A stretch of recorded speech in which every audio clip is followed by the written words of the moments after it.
Hello, bienvenue sur ma chaîne YouTube, je m'appelle Fantine, ici je parle de Jésus, le chemin, la vérité et la vie. Aujourd'hui je voudrais vous partager un passage biblique qui va répondre à une question. La question est-ce que en tant qu'enfant de Dieu, j'ai le droit d'avoir envie de mourir?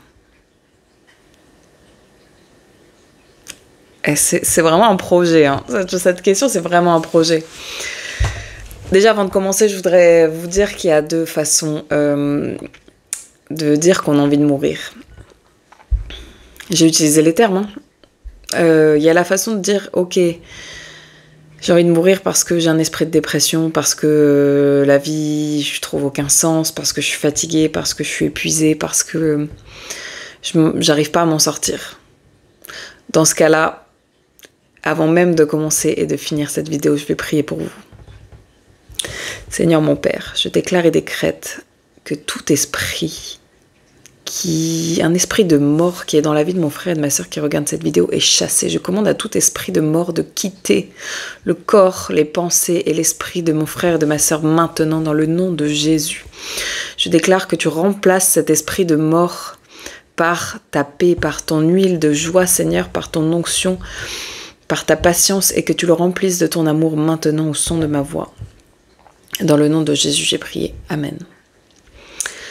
Ensuite, le deuxième aspect où on pourrait dire qu'on a envie de mourir, c'est parce qu'en Christ, on sait que la vie après la mort, c'est la vie éternelle et qu'on sera en paix, qu'il n'y aura plus de tristesse, qu'il n'y aura plus de grincement de dents, qu'il n'y aura plus de douleur. Et du coup, franchement, quand on pense à ça, évidemment, quand on a la certitude, la conviction que quand on va mourir, on sera avec notre Seigneur et Sauveur, qu'on sera en paix, qu'on sera dans la joie, qu'il n'y aura plus de difficultés, qu'il n'y aura plus de tribulations, évidemment qu'on a envie de mourir et qu'on est pressé de rencontrer Jésus.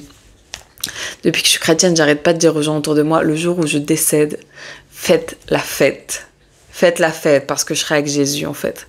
Et du coup, soyez pas tristes, alors que c'est l'endroit le mieux où je pourrais être, en fait. Vous voyez, d'avoir cette conviction, c'est vraiment une grâce. Et je prie vraiment que si c'est pas votre partage, si que vous sentez pas dans votre cœur que vous êtes sauvés, que vous allez vivre la vie éternelle avec Dieu, et que tout ça, là, ça va être trop la fête, je prie que ça soit votre partage maintenant, dans le nom de Jésus. Et je vais vous partager le verset que j'avais à cœur. On est dans Philippiens, verset... Verset 22. Cependant, s'il est utile pour ma tâche que je vive ici-bas, je ne saurais dire ce que je dois préférer. Je suis tiraillée des deux côtés. J'ai le désir de m'en aller et d'être avec Christ, ce qui est de beaucoup le meilleur. Mais à cause de vous, il est plus nécessaire que je continue à vivre ici-bas.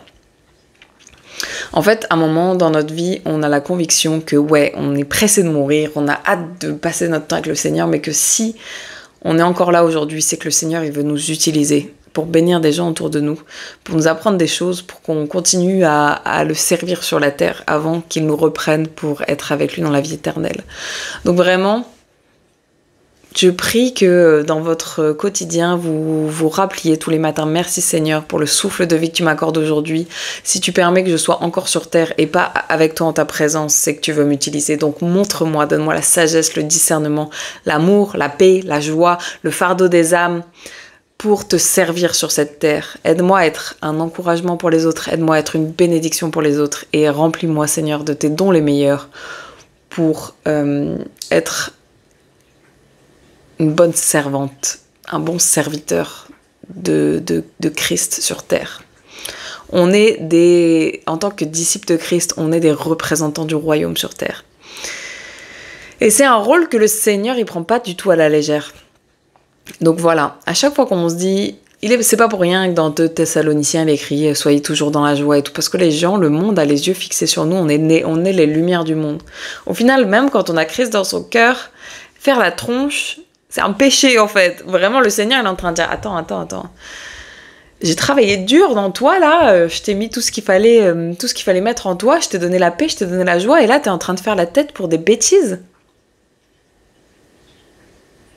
C'est comme si pendant 2 ans de ta vie, t'as travaillé sur un court-métrage Et que le jour où ton film sortait, tu disais non mais ça c'est un peu nul ou non mais les acteurs sont mauvais. Enfin, non, le Seigneur il a tout mis en nous, il veut qu'on soit des fidèles représentants de Christ sur terre. Donc soyez en joie, soyons et soyez en joie.